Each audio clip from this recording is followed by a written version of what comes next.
Hello বন্ধুরা, good morning সবাইকে।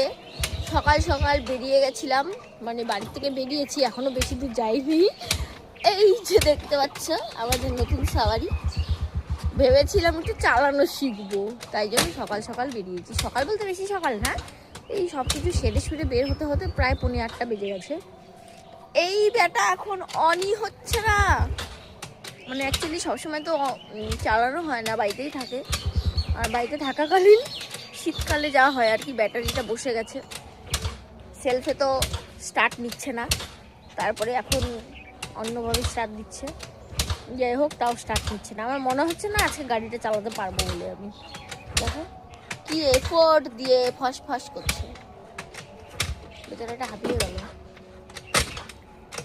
মানে তাড়াহুড়ার সাথে ইমার্জেন্সিতে কোথাও যদি যাওয়ার হয় না, এই যে এরকম করে আমাদের সাথে সবাই, বুঝছো? মনে হচ্ছে এখন আবার বন্ধ হয়ে গেল। আমি ভাবলাম মনে বন্ধ হবে না, দেখে আবার বন্ধ হয়ে গেল। দেখো আমি একবার স্টার্ট দিয়ে দিলাম, হ্যাঁ আমি ভাবলাম আর বন্ধ হবে না, মনে হয় আবার বন্ধ হয়ে গেল। কি বলবো, আমাদের সাথে এগুলাই হচ্ছে, ভালো লাগে না।